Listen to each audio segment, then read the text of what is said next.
everyone! We're going to read the next section of Zoe in Wonderland by Brenda Woods for the Gilbert Library's Winter Reading. Here we go. Chapter 17, Without Quincy. 2 things being without Quincy was like. 1. Being barefoot and stepping in dog poop. 2. The worst, most boring Zoe days ever. If my world with Quincy had been, for instance, the size of Catalina Island, my world without him was now the size of an extremely small iceberg. An iceberg that was only big enough for one person to stand on. Me. And my happy feelings, like an iceberg, were frozen. Secretly, I vowed not to smile again until Quincy returned and Kendra got better. At school, I spent a lot of time watching the clocks tick the time away, and when the end of the day bell finally rang, I felt the way a prisoner must feel when she gets out of jail for a one-day or weekend pass. Unable to feel too good about it because she knows that before very long she's going to wind up right back where she doesn't want to be. Almost every other day Quincy called me, and as soon as I'd hear his voice, I couldn't help but smile, temporarily breaking my vow. And we emailed each other almost every day, but it was nowhere even close to having him at school or Kendra and him living right up the street. Plus, I really missed our not-a-date Saturdays at the movies. At home, I did my best to be alone. She'll get over it, I'd heard Daddy tell Mom. Soon, I hope, she'd replied. They made it sound like the flu. The reindeer parents have a rule about no cell phones until you're 12, but because I knew they felt sorry for me, I thought maybe they might make an exception. Parent pity just might work in my favor. Can I please get a cell phone? I'd begged at dinner. That way Quincy and I can text each other. I glanced from Daddy to Mom, hoping at least one of them would weaken, but they remained parent allies. Not even pity could make them break their cell phone rule. Can I use yours sometimes? I'd asked Jade. Jade cracked up laughing. You can't be serious. As if! The only thing that really changed at the Wonderland was Daddy taught me how to use the register. But mostly it wasn't teaching because I already knew from watching him and Grandpa all the time. It was pretty easy, and after a while he started letting me ring stuff up for customers and even count out the change. And that's where I was when the tall man from Madagascar came back to the Wonderland. Because it was a warm day, the door was propped open wide. Quietly, he ducked inside. The t-shirt he wore had the word Curiosity printed on it. Just like before, it was a Saturday morning, and also just like before, Daddy wasn't there. This time, he'd gone to a plant show at the Botanical Gardens in Arcadia. But, unlike before, Grandpa Reindeer was outside, asleep in the hammock, one leg dangling off, the book he'd been reading resting on his chest. The tall man smiled, showing both his top and bottom teeth. Hello again, young lady. Young lady is not a name, I thought. Zoe, I informed him. Hello, Zoe. I'm Ben. Ben Rakatamalala. I'd never heard a last name like that before. I tried to pronounce it, but I couldn't. Rokoto, huh? Rokoto Malala, he replied. Actually one of the shorter names in Madagascar and quite common. Most people call me Ben. Seeing him made me instantly unforget about the baobabs. Since the day I'd planted the seeds, I'd completely ignored them. They hadn't even been watered, and Quincy hadn't reminded me. I suppose both of our minds had been on other things. As soon as the man leaves, I promised myself I'll head to the greenhouse. We still don't have any baobab trees, I told him. And I asked my daddy, but he didn't want to buy any, so my friend and I bought some seeds and I planted them, so we should have some pretty soon. Maybe. My Zoe shyness is never completely gone. Sometimes, like lint in the dryer, there's a huge wad of it, and other times there's only enough to make a small ball of lint fluff. Right now, probably because I liked the tall man, there's only a little fluff. So, Zoe is an entrepreneur. I didn't know what an entrepreneur was, but I felt ashamed to ask, so I just shrugged. S'pose so. Didn't see you at the open house we had at JPL last week. Oh, I forgot all about it. Plus, I'm not really into science. My brother Harper, he's the scientist. He knows a whole bunch of stuff. But you're the imaginer? Because he was right. I nodded. Imagination is sometimes more valuable than having a head full of facts. Without imaginers, it's likely we'd still be living in caves. Imaginers and adventurers can change the world. But I'm not an adventurer, I told him. I'll be right back. I have something for you, he exclaimed as he dashed outside. Through the open door, I peeked as he rummaged through his car's trunk. On the back of his t-shirt was a picture of a telescope. Rakotomalala, I whispered. Seconds later, he slammed the trunk closed and quickly his long as stilts legs brought him back to where I was standing. He was holding a book. He handed it to me. A small gift for you. Because the reindeer parents had taught us not to accept things from strangers, at first I was reluctant to take it. But it was only a book, and a paperback even. I took it from his hand and read the title. Adventurers, Explorers, Inventors, Dreamers, and Imaginers. People who changed our world.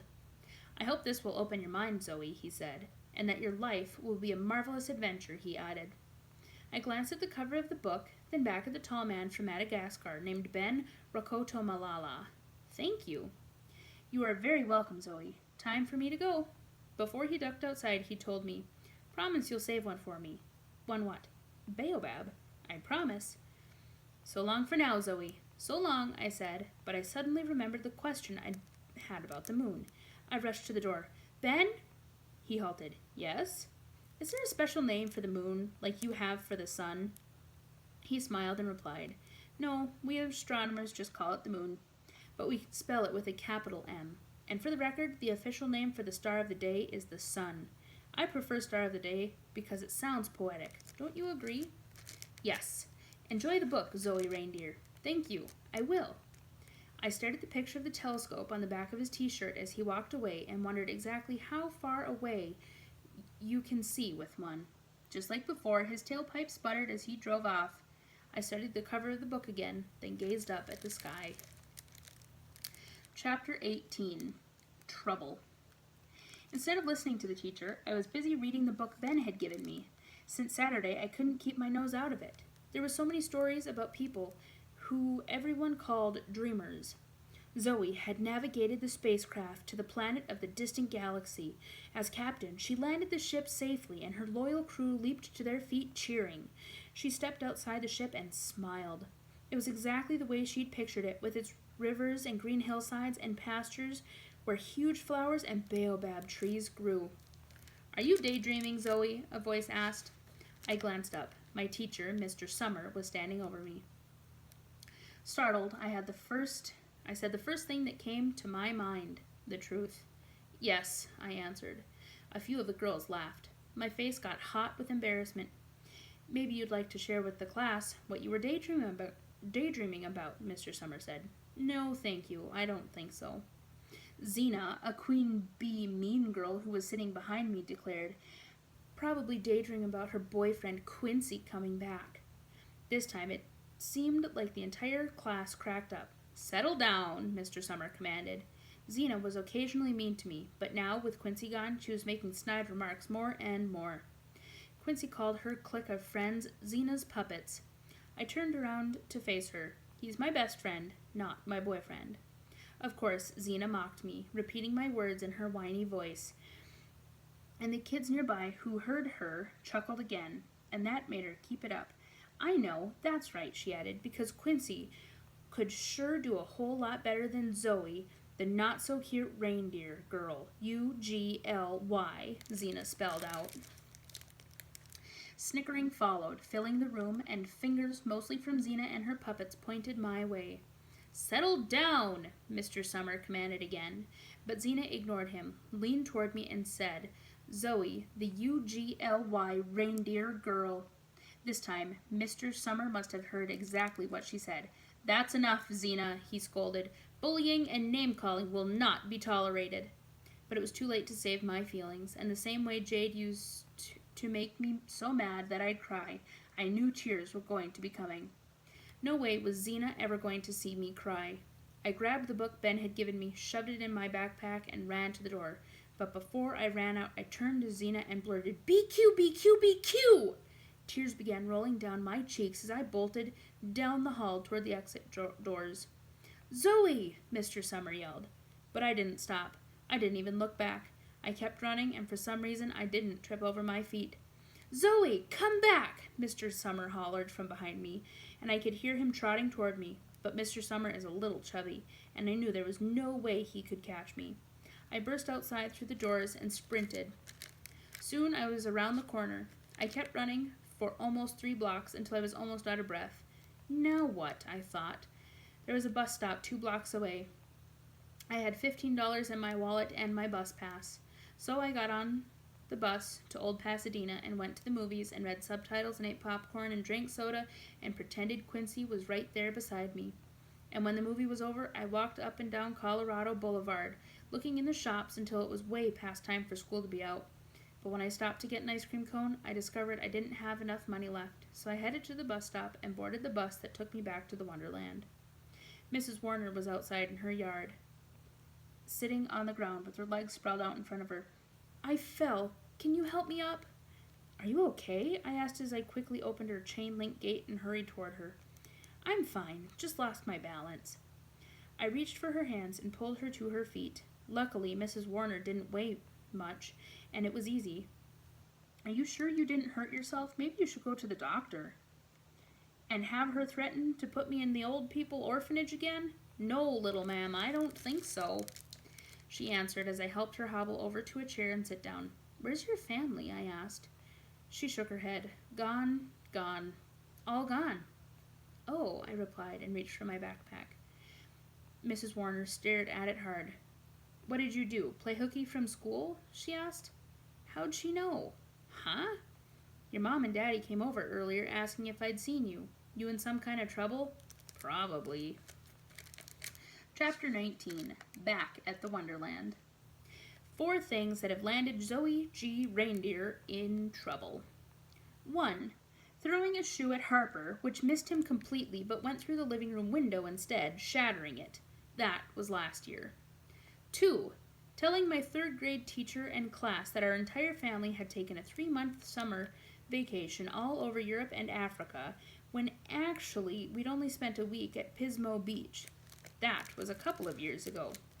3. Trying to make donuts with Quincy from scratch and winding up with greasy dough plastered on our kitchen walls, cabinets, and ceiling. That was just this past summer. 4. Becoming a truant. That was today. As quietly as I could, I crept into the Wonderland. A police car was parked in the driveway. Was that for me being a truant? They couldn't put me in jail, could they? If Quincy were here, he'd have the answer. But I was on my own, and I was getting scared, and I didn't know what to do, and so I decided to hide. I snuck into the greenhouse, slid under one of the tables, used my backpack for a pillow, and put my head down to rest. Wake up, miss! A bright light was shining in my face, a flashlight. It was nighttime. It took a few seconds, but my sleepy eyes zeroed in on a policeman's brass badge. Terror got inside of me. My heart pounded fast. Are you going to arrest me? I asked the officer. Nope, not going to arrest you, miss. Are you okay? I nodded and crawled out from where I'd been hiding. The policeman helped me up, looked me in the eyes, and made me promise never to run away again. You could have become a statistic. I didn't know what a statistic was, but from the way he'd said it, it didn't sound like something anyone should become, so I promised him. Found her! The policeman yelled. Suddenly, I was surrounded by other people, all pointing flashlights in my direction, including some neighbors. My mom and daddy, Nana and Grandpa, Harper and Jade, Mr. Summer, even our school principal. But we checked in there twice, someone shouted. Jade scowled. You're such a time vampire. Huh? You just sucked up a massive amount of everyone's time, including mine. Of course, Harper had to put in his 2 cents. You're going to receive a life sentence. Grounded until the end of time. For real, Jade agreed. Remembering the policeman's warning, I attempted to get their sympathy. I could have been a statistic, I said as pathetically as I could. Jade must have known what that meant, because she patted me gently on the shoulder and I saw a glimmer of niceness in her eyes, something I hadn't seen in a really long time. Seeing Jade turn nice to me made Harper get that question mark look in his eyes. What's that mean? Being a statistic, he asked. Kidnapped or dead, Jade replied. Don't ever do that again, she warned. Grandpa had to take his heart pills. For once, Harper wasn't smirking. Over and over I said sorry. Sorry to my parents, sorry to Nana and Grandpa, sorry to the school principal, and sorry to Mr. Summer. Mr. Summer sighed loudly. See you tomorrow, Zoe. I frowned. Oh no, school, Xena, UGLY, me? I didn't ever want to go to school again. Mr. Summer must have seen the look on my face, because he informed me that because our school has zero tolerance for bullying and name-calling, Xena had received a 1-day suspension and that he had spoken to the rest of the class. Don't worry, Zoe. There won't be any trouble. I hoped he was right. And, probably thinking I couldn't hear her, Nana leaned in to Daddy and told him, "Don't be too hard on her, Darrow. She's a delicate girl." Daddy looked at her for a minute as if she had told him something he didn't know. He glanced my way, then nodded in agreement. Delicate? Me? In my room later that night, Daddy mostly listened while Mom nagged me. On and on and on, until, like a car out of gas, she finally came to a stop. Right before midnight, I climbed into bed. I promise I'll never do it again. I just didn't want anyone to see me cry. I'm really sorry. You're grounded for a month, Zoe, she said. A month, but not eternity. My sentence fit the crime. Mom hugged me and Daddy kissed the top of my head. Good night, Zoe. I love you. Okay. Sorry, I said one last time. Mom left, but Daddy Reindeer lingered in my doorway. Good night, my Zoe, he whispered. My Zoe? He had never called me that before. I liked it. Must be connected to being delicate, I thought. Daddy, what does delicate mean? He stared up at the ceiling, took a deep breath, and replied, something that you shouldn't be too rough with because it might get damaged. Like a flower that needs to be protected from the sun or cold weather so it can grow and bloom. Oh, am I like that? I asked. Yes, my Zoe. I love you. Good night. Good night. And then the light was out, the door was closed, and Daddy Reindeer was gone. I wanted to holler, come back, so I can ask you another question. Am I ugly? And that's where we're going to stop for today. Keep an eye out for the next section. Okay, bye.